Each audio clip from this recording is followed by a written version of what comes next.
The mud splattered across Eliza Dawson's pale blue dress like angry thunderclouds marring a summer sky, followed by the sound of cruel laughter that cut deeper than any knife could.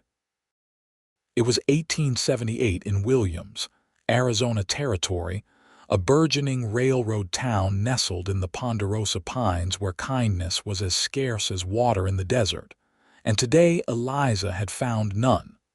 Look at her. Can't even see her feet under all that fat, jeered Thomas Miller, the local blacksmith's son, as he scooped up another handful of mud from the rain-soaked street. Eliza stood frozen, her 30-year-old frame trembling not from the weight she carried, but from the public humiliation. The general store's porch had offered no protection when the group of men decided she'd make a fine target for their afternoon entertainment. Her basket of newly purchased supplies lay overturned in the dirt, flour mingling with the mud that now covered her from hem to shoulder. "Leave some dirt for the rest of town, Tommy. Lord knows she's taken everything else." Another voice called out, followed by more raucous laughter. The small crowd that had gathered watched with various expressions, some amused, some uncomfortable, but none willing to intervene. Not for a woman who'd never quite fit into the mold of what a proper lady should be. "That's enough." The voice cut through the jeering like a knife. The crowd parted, revealing a tall figure astride a dappled gray horse. Dust clung to his denim pants and worn leather chaps, marking him as a man who'd spent days on the trail. The stranger's face was partially obscured by the shadow of his wide-brimmed hat, but there was no mistaking the authority in his voice. Daniel Tucker dismounted in one fluid motion, his spurs jingling against the wooden sidewalk as he approached. At 35, he'd seen too much of the world's cruelty to stand by while more was dispensed. "You boys find your entertainment in tormenting a lady." His voice was low but carried across the suddenly silent street.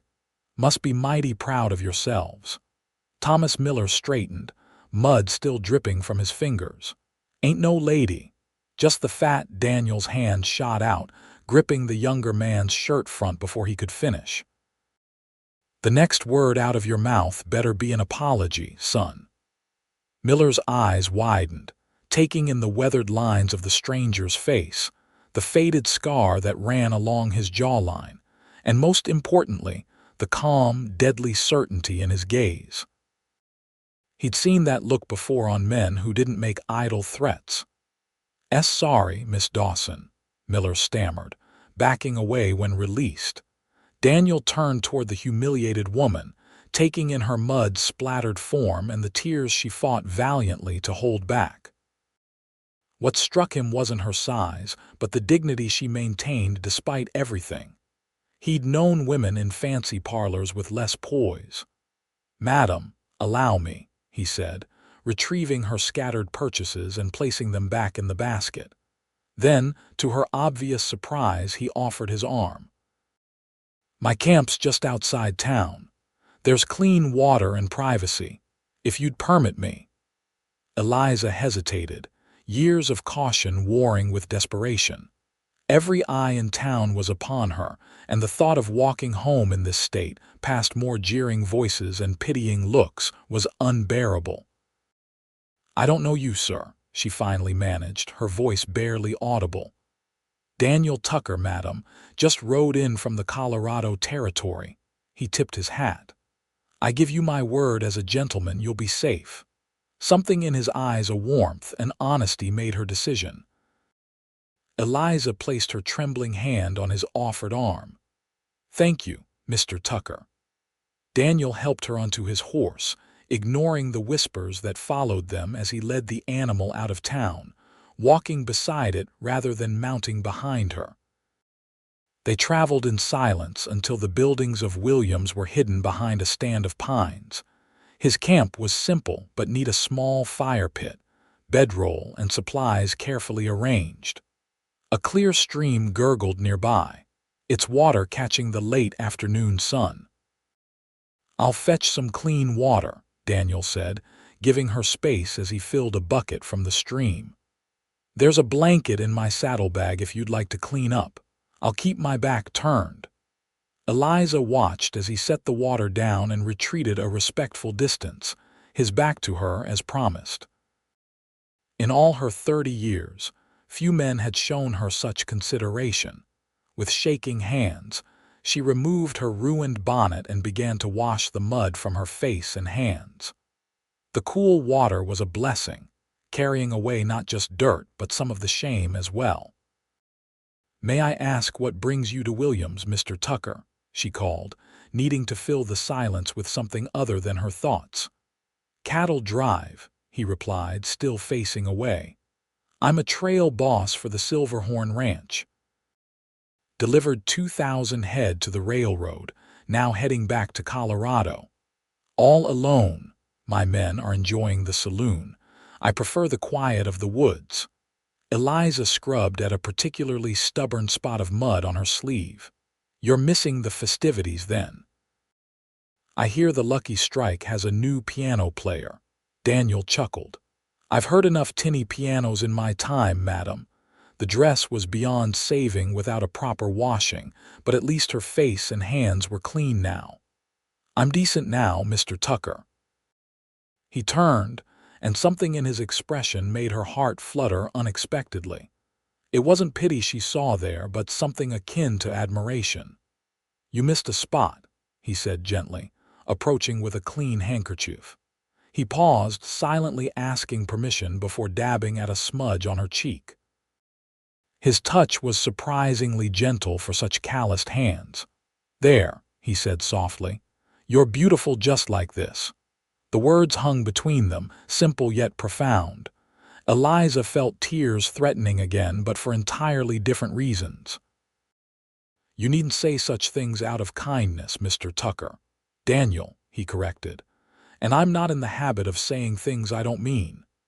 His eyes, the color of faded denim, held her steadily. "Those fools in town, they can't see past their own narrow minds. But I've crossed this country enough times to know true beauty when I see it." Eliza lowered her gaze. "You must be hungry after your journey. I have some bread in my basket that survived the ordeal. It's the least I can offer for your help." Daniel accepted with a grateful nod, and they shared a simple meal as the sun began its descent behind the pines. They spoke of inconsequential things: the weather, the town's growth since the railroad came through, the wildflowers that would soon carpet the hillsides. Neither mentioned the incident in town. As twilight deepened, Daniel built up the fire. "I should get you home before it's fully dark," he said, though there was reluctance in his voice. "I live alone on a small homestead about a mile east of town," Eliza told him. "My father passed last winter." "I'm sorry for your loss. He was a good man. Taught school before his eyes failed him. We came west for a fresh start when I was just a girl."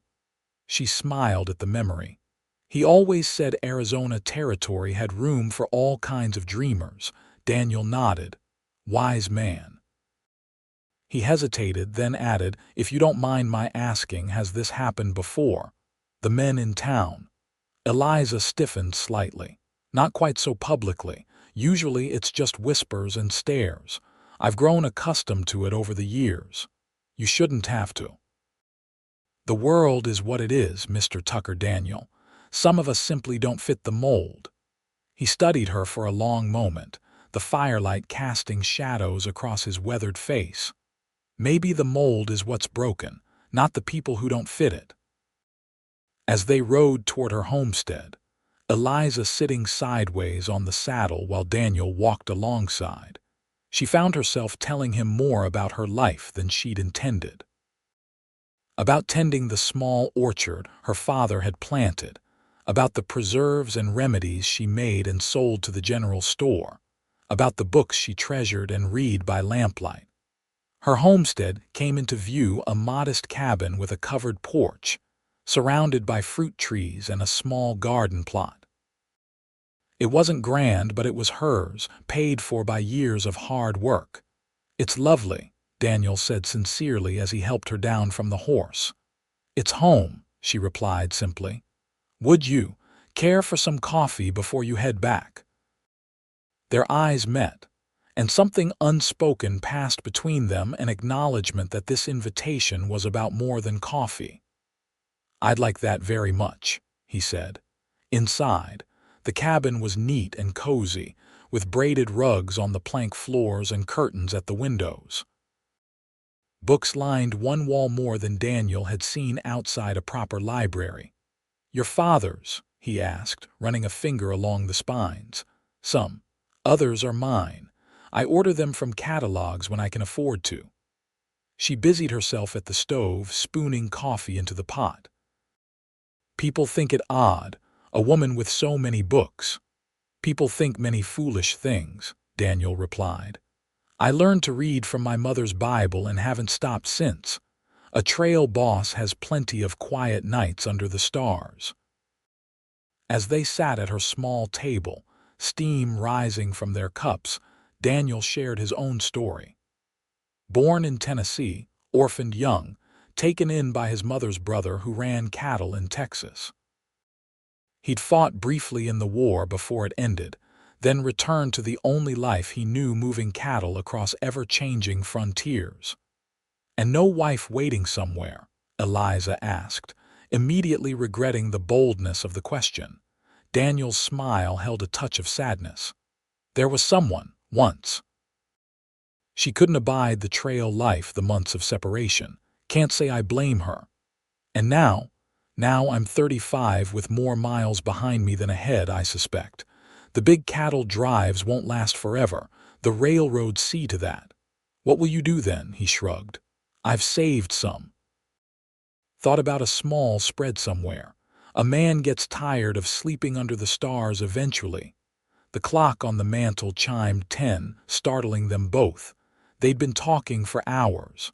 "I've kept you too long," Eliza said, rising. "You must be exhausted." Daniel stood as well. "Best evening I've had in years," he said honestly. "I thank you for it." At the door, he hesitated. "I'll be in Williams for 3 more days, securing supplies before heading back to Colorado. Would it be presumptuous to call on you tomorrow?" Eliza felt warmth spread through her chest. "I'd like that very much." He tipped his hat. "Until tomorrow then, Miss Dawson." "Eliza," she corrected with a smile. "If I'm to call you Daniel, then you must call me Eliza." "Eliza," he repeated, as if testing the feel of it on his tongue. "Good night." She watched him mount his horse and ride into the night, wondering if she'd dreamed the entire encounter. But the mud-stained dress hanging over the washbasin was evidence enough. That, and the unfamiliar feeling of hope blooming in her heart. Daniel returned the next day as promised, bringing with him a small book of poetry he'd found at the general store. They spent the afternoon in her orchard, the spring sunshine warming their shoulders as they talked of books and distant places. He admired her knowledge of the fruit trees, listening intently as she explained the grafting techniques her father had taught her. "You have a gift," he told her as they sampled last season's preserved peaches. "These are better than any I've tasted." Eliza blushed, unaccustomed to such praise. "It's simply a matter of timing and patience." "Most worthwhile things are," he replied, his gaze lingering on her face. For 3 days, Daniel returned each afternoon. They walked through her orchard, rode to a nearby meadow where wildflowers were just beginning to bloom, and sat on her porch talking until the stars emerged. Each evening he left a little later, the parting a little more difficult. On the 3rd night, as he prepared to leave, Daniel took her hands in his. "I ride out tomorrow," he said, his voice rough with emotion he'd never been skilled at expressing. "Back to Colorado. I know." Eliza tried to keep the sadness from her voice. She'd known from the beginning this was temporary, a brief respite from loneliness for them both. "Come with me." The The words hung in the night air between them, as unexpected as a summer snowfall. "Daniel, I know it's sudden," he rushed on. "I know we've only just met.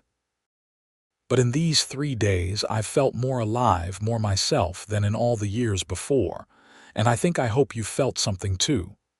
Eliza withdrew her hands gently. "You can't mean it. You barely know me." "I know enough," he insisted. "I know you're kind and intelligent. I know you love your home but dream of seeing what lies beyond these mountains. I know you've faced cruelty with dignity that would shame most men I've met." "And what of my size?" she asked directly, needing to name the thing that had defined her in others' eyes for so long. "What happens when your men laugh, when strangers stare? Will you still think me beautiful then?" Daniel stepped closer, cupping her face with calloused hands. "Eliza Dawson, I've crossed deserts where men died for lack of shade, traversed mountains where the air was so thin it hurt to breathe. I've seen beauty in places most would call desolate." His thumbs brushed her cheekbones. "But nothing compares to what I see when I look at you." And then he was kissing her, gently at first, then with a hunger that matched her own long-denied need. When they finally parted, both breathless, he rested his forehead against hers. "Come with me," he whispered again. "Or if you can't bear to leave your home, then let me come back to you. Let me court you properly." Eliza's mind raced. To leave the only home she'd known, to venture into unknown territory with a man she'd met just days ago, it seemed madness. And yet, staying behind, returning to her solitary existence after having glimpsed what might be possible. "I need time," she finally said. "This is too sudden." Daniel nodded, disappointment visible in his eyes but understanding too. "I leave at midday tomorrow, if you decide. If you want to come with me, I'll be waiting at the crossroads north of town until then." He kissed her once more, softly, before mounting his horse and riding away. Eliza stood on her porch long after his figure had disappeared into the darkness, her fingers tracing her lips where the warmth of his kiss lingered. Sleep eluded her that night. She paced the cabin, weighing her options in the quiet hours when truth seemed clearest. Could she truly leave her home, the orchard her father had planted with such hope? And what guarantee did she have that Daniel's feelings would last beyond the novelty of their first meeting? Yet even as doubts plagued her, Eliza found herself gathering possessions: her mother's silver brush, her father's favorite books, the quilt her grandmother had made. By dawn, she had filled a trunk with the essentials a woman might need for a journey to an unknown future. Still uncertain, she rode into Williams shortly after sunrise, her wagon loaded with her trunk and several crates of preserves, the last of her winter stores. If she decided to stay, she would deliver them to the general store as usual.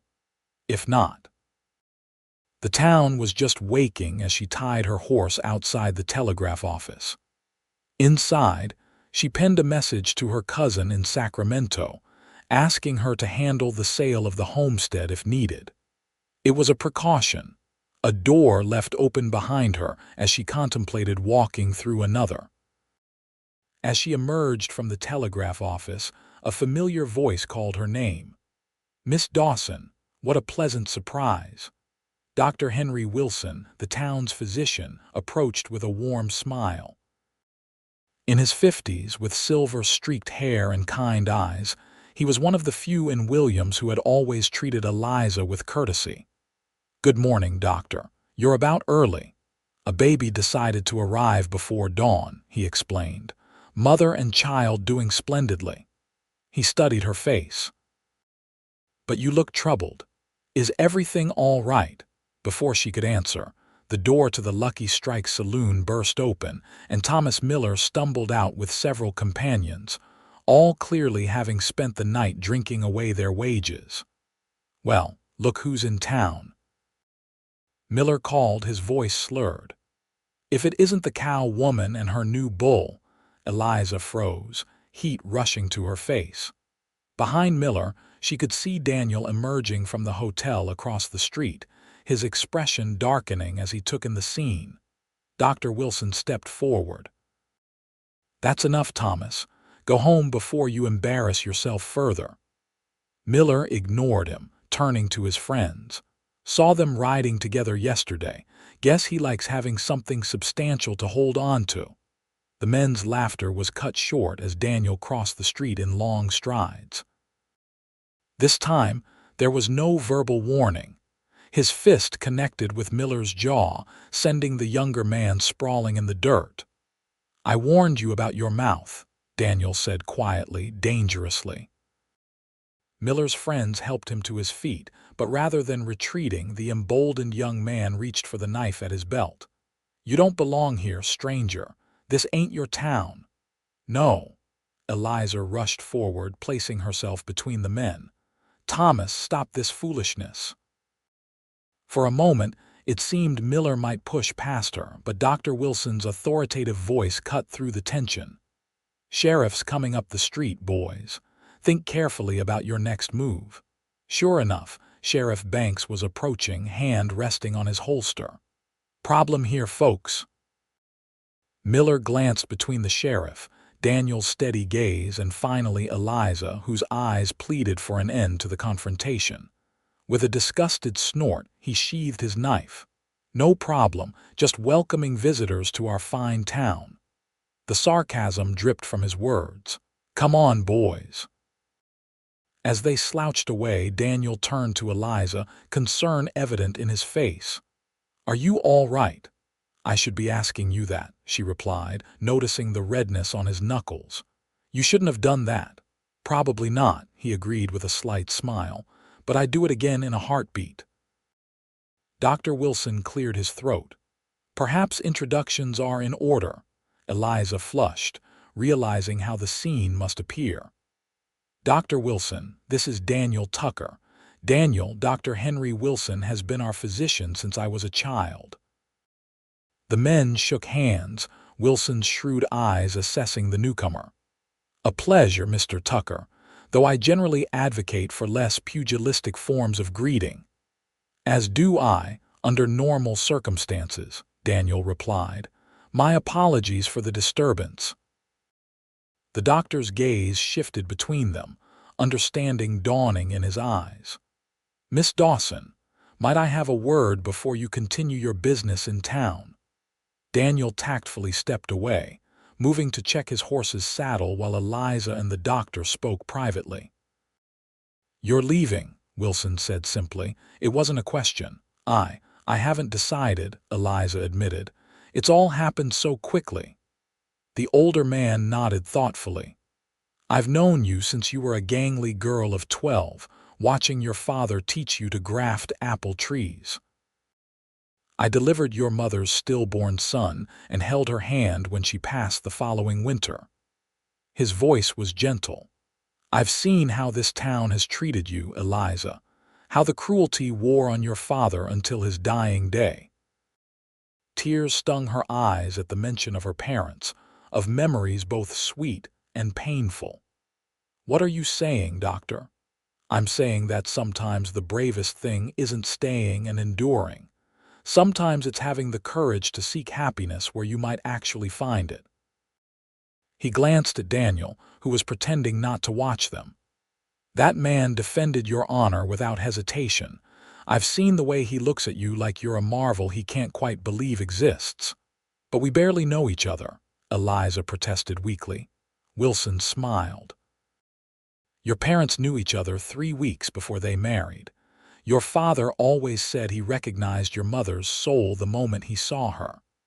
The doctor reached into his pocket and withdrew a small envelope. "I was going to bring this by your homestead later. It's the money from your last batch of willow bark tincture. The Jensen boy's fever broke within hours, just as you said it would." He pressed the envelope into her hand. "Whatever you decide, know that you've made a difference here, even among those who didn't deserve your kindness." With that, he tipped his hat and continued down the street, leaving Eliza to her thoughts. Daniel approached cautiously. "Everything all right," she nodded, tucking the envelope into her pocket. "Just saying goodbye to an old friend." Understanding crossed his features. "Then you've decided." Eliza looked around the town square at the buildings she'd known all her life, at the faces both familiar and indifferent. Then she looked at Daniel, this man who had washed away more than mud when he'd stood up for her, who saw beauty where others saw only judgment. "Yes," she said firmly. "I'm coming with you." The relief and joy that transformed his face told her everything she needed to know about his feelings. He took her hands, heedless of who might be watching. "I promise you won't regret it," he said fervently. "I'll make a good life for us, Eliza. You'll see." They were married that very afternoon, with Dr. Wilson and Sheriff Banks as witnesses. The ceremony was brief, performed by a surprised judge who had known Eliza since childhood, but had never expected to officiate her wedding. When Daniel kissed her as his wife for the first time, she felt a lifetime of insecurity begin to melt away beneath the warmth of his gaze. They left Williams as the sun began its westward descent, Eliza's wagon following Daniel's horse. She had sold most of her preserves to the general store, packed her most precious belongings, and left the key to her homestead with Dr. Wilson, who would oversee its care until her cousin arrived to manage its sale. "Are you afraid?" Daniel asked as they made camp that first night, miles from the town where they'd met less than a week earlier. Eliza considered the question as she watched him build their fire. "Yes," she answered honestly, "but not of going with you. I'm afraid that this feeling can't possibly last, that it's too perfect to be real." Daniel moved to sit beside her, taking her hand and pressing it to his chest so she could feel the steady rhythm of his heart.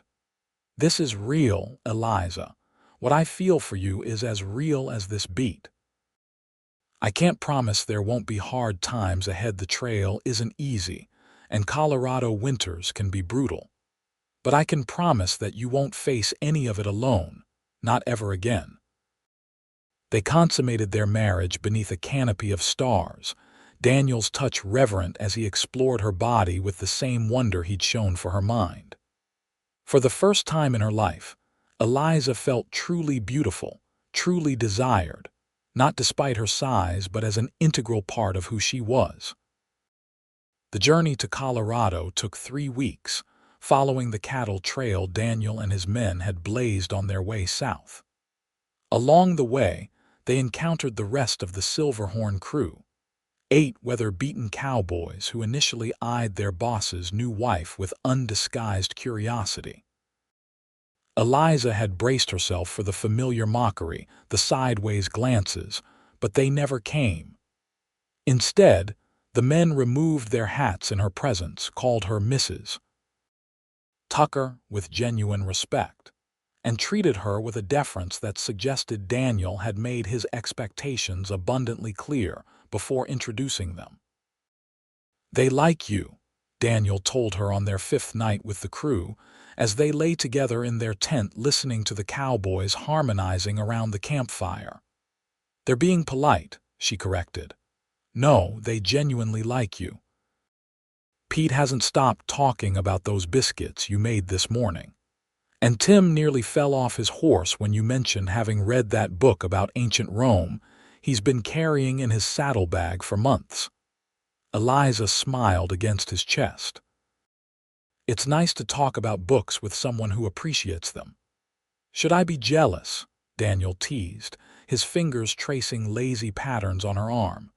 "Terribly. I might run off with him and his dog-eared copy of Marcus Aurelius at any moment." Daniel laughed, the sound rumbling through his chest beneath her ear. "As long as you take me with you." The closer they got to Colorado, the more Eliza learned about the place that would become her home.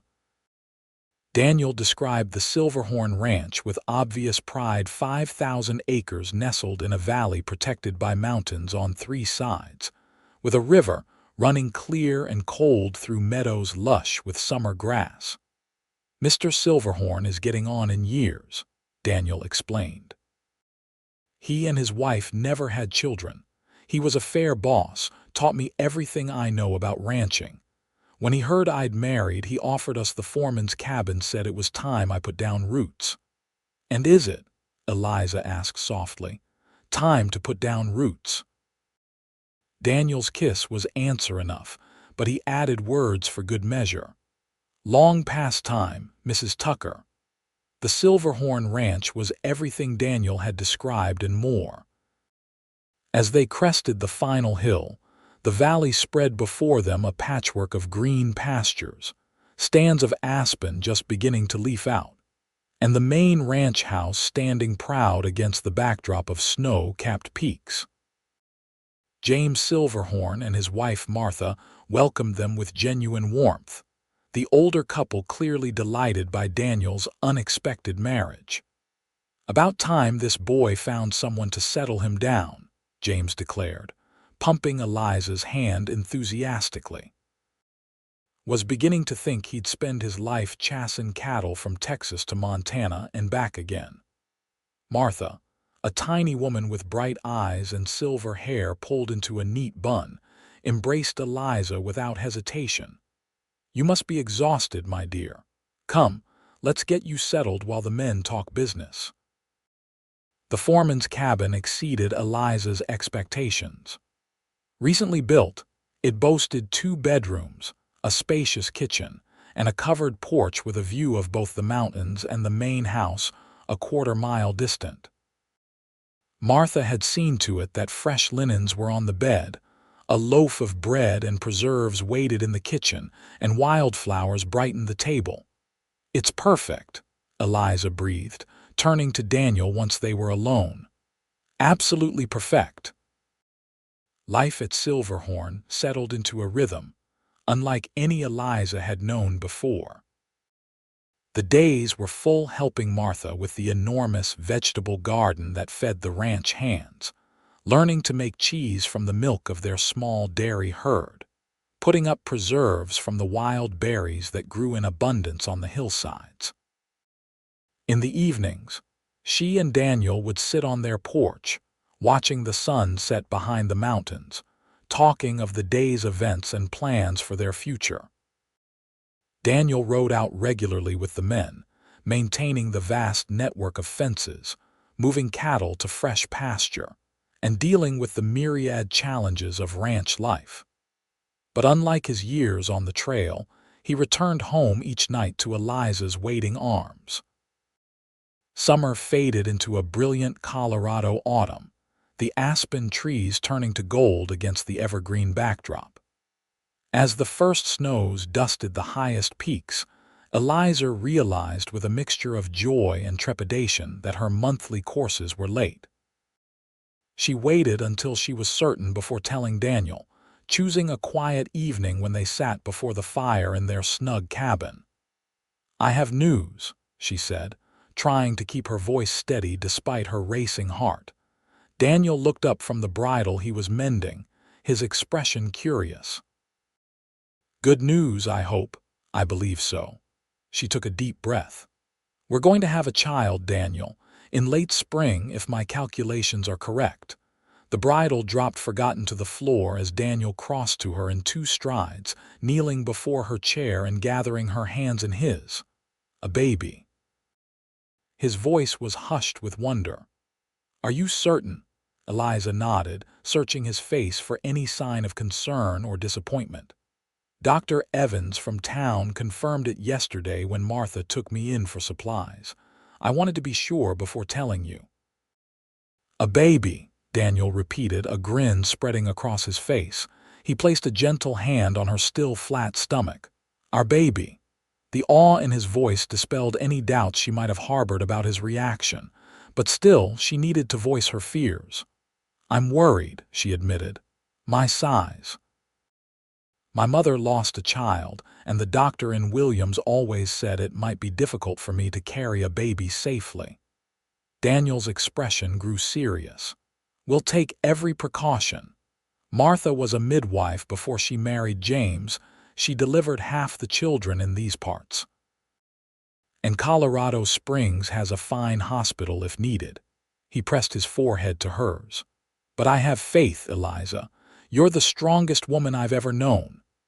The winter passed slowly, the mountains around them blanketed in snow that limited travel to essential journeys.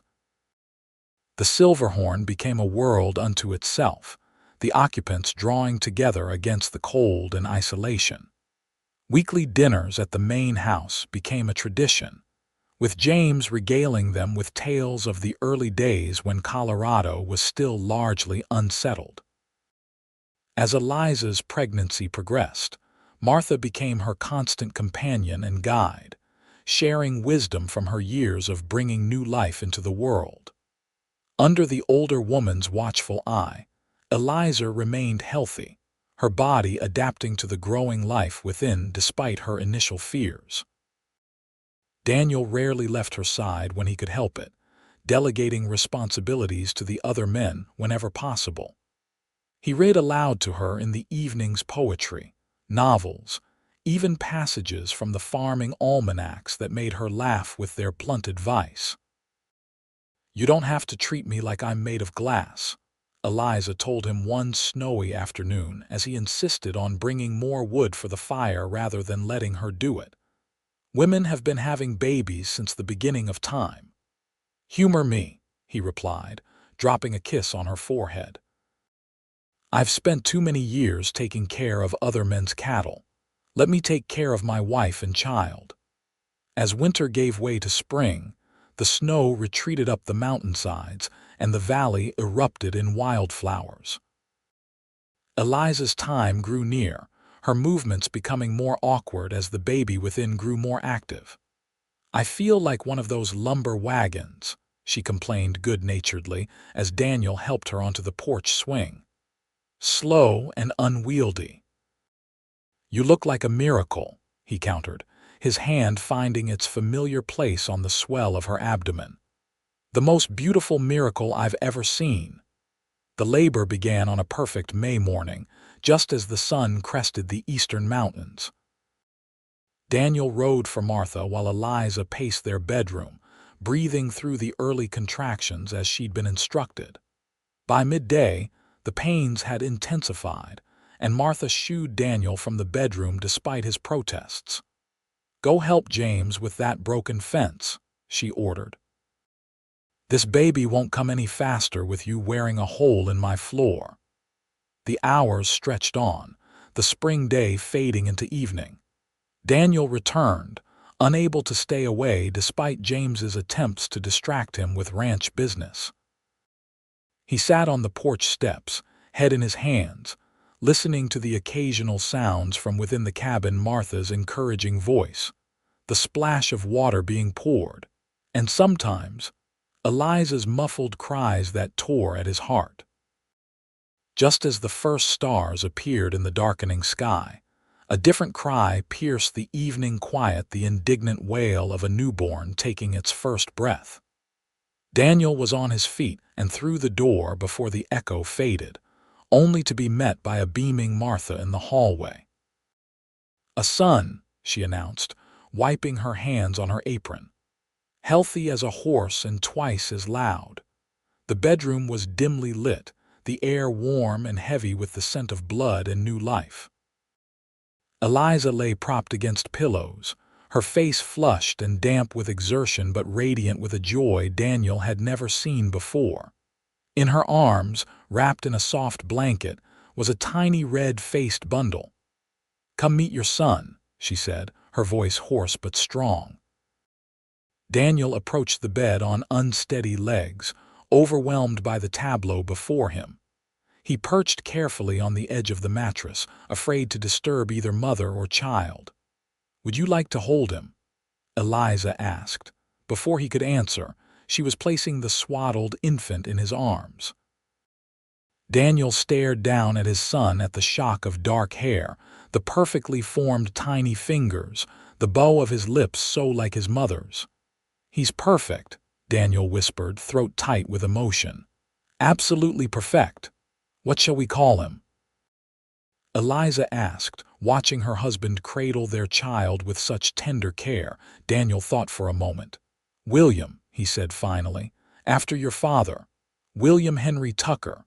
Tears filled Eliza's eyes at the mention of her father's name. "He would have liked that, and he would have loved you." "Not as much as I love you," Daniel replied, leaning down to kiss her gently. "Both of you." The news of young William's birth spread quickly through the Silverhorn and beyond.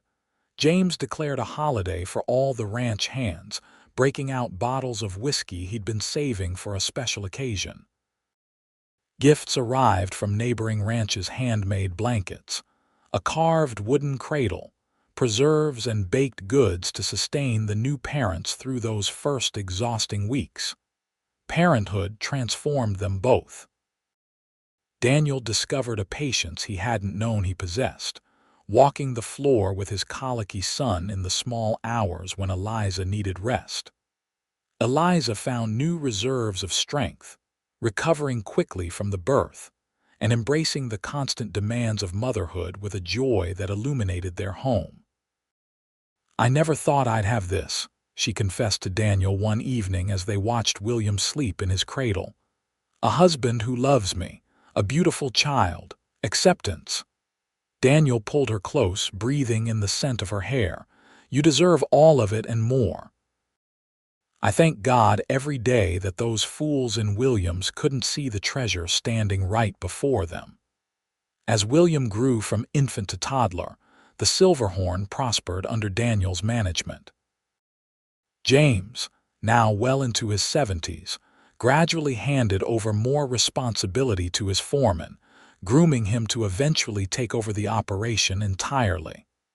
"No sense pretending I'll live forever," the old rancher told Daniel one winter evening over glasses of bourbon. "Martha and we've talked it over. No children of our own to leave this place to. You've made it more successful than it ever was under my hand alone." Daniel started to protest, but James waved him off. "Let me finish, son. We want to sell you the Silverhorn. Not all at once, we're not fools with our money. But over time, with fair payments that won't break your back. You, Eliza, and that boy of yours, you're the future of this ranch." It was an opportunity beyond anything Daniel had dared to hope for.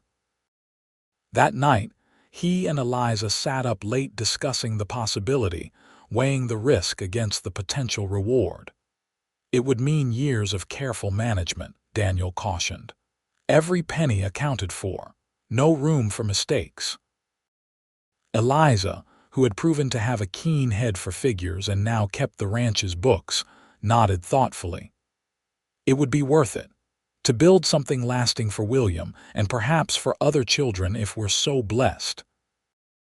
The agreement was drawn up by spring, with Daniel making the first payment from the profits of that year's cattle sale.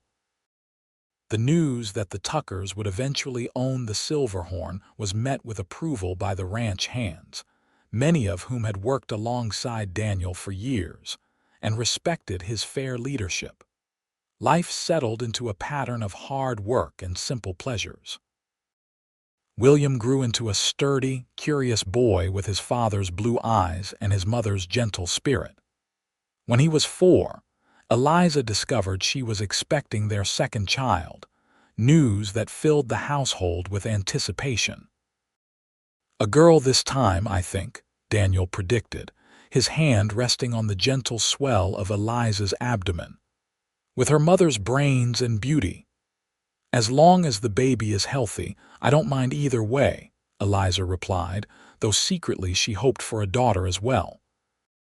The pregnancy progressed smoothly until the 7th month, when Eliza awoke one night with sharp pains that sent Daniel riding through darkness to fetch both Martha and the doctor from town. For 3 terrifying days, she battled a fever that threatened both her life and that of the unborn child. Daniel never left her side, sponging her burning forehead with cool water, whispering prayers and promises as she drifted between consciousness and delirium. William, too young to understand fully but old enough to be frightened, was cared for by Martha at the main house, away from the tension of the sick room. On the fourth day, the fever broke. Eliza opened her eyes to find Daniel asleep in the chair beside her bed, his hand still clutching hers, his face lined with exhaustion and fear. "Daniel," she whispered, her voice weak but clear. He jerked awake, relief flooding his features as he saw her lucidity. "Eliza, thank God." He pressed his lips to her hand. "How do you feel?" "Tired, but better." Her free hand moved to her stomach. "The baby, still fighting," he assured her, smiling through tears. "Doctor says he can hear a strong heartbeat. Our little one is as stubborn as his mother."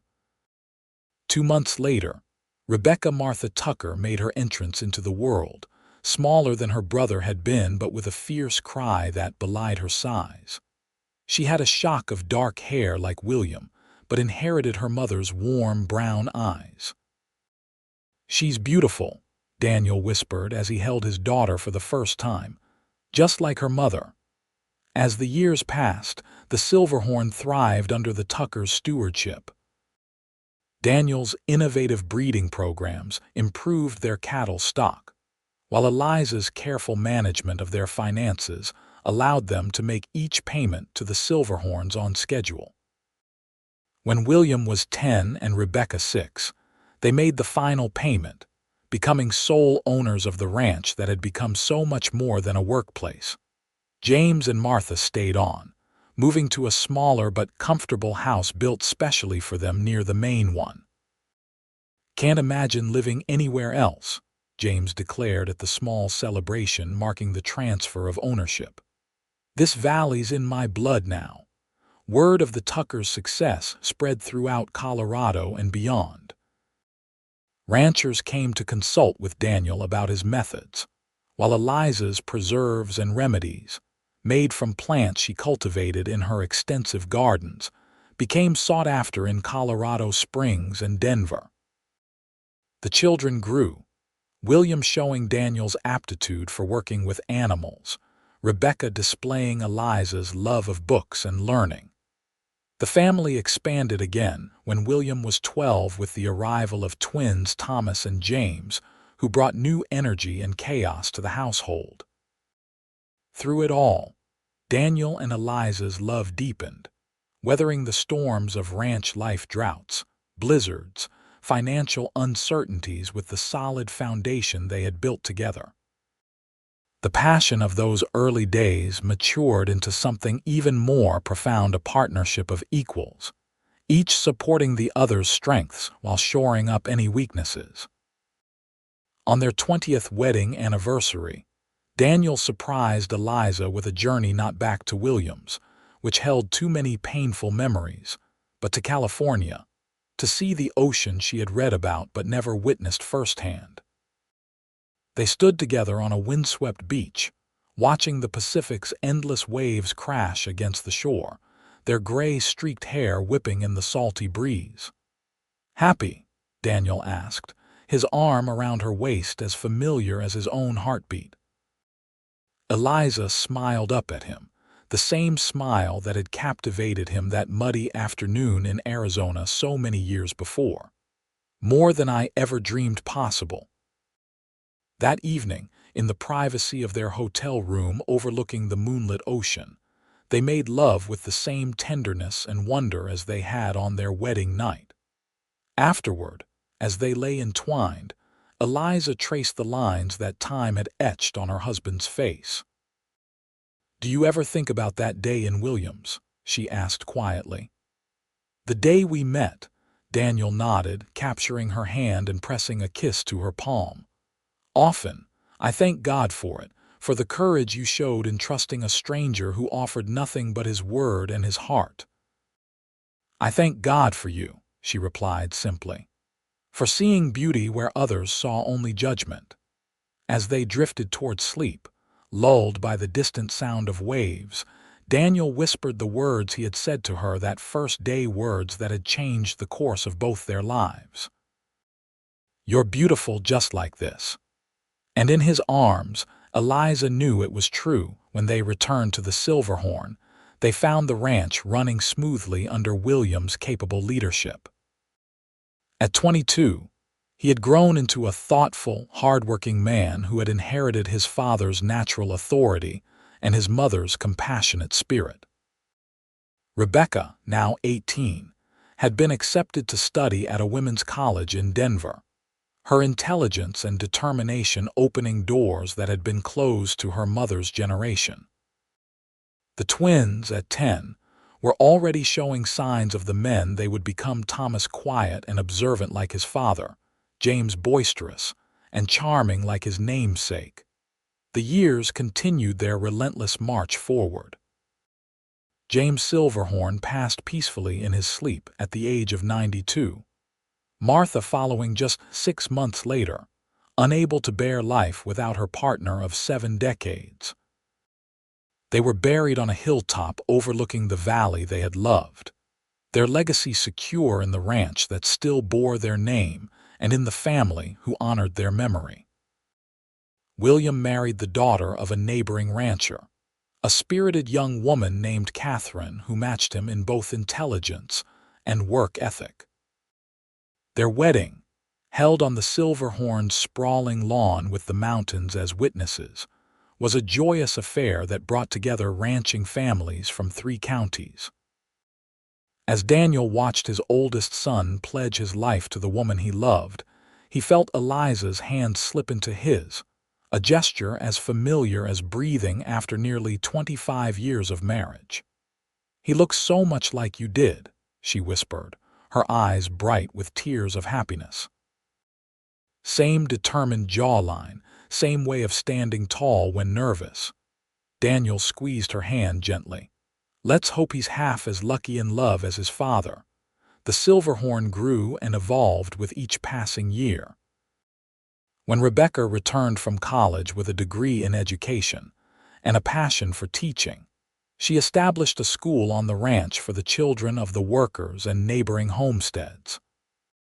The twins, approaching adulthood, showed different inclinations. Thomas toward the business aspects of ranching, James toward the veterinary arts that kept their livestock healthy. Through it all, Daniel and Eliza remained the heart of the operation, gradually stepping back to allow the younger generation more responsibility, but always available with advice born of experience. Their partnership, forged that muddy afternoon in Williams, became the foundation upon which an empire was built, not just of land and cattle but of family, of community, of shared purpose.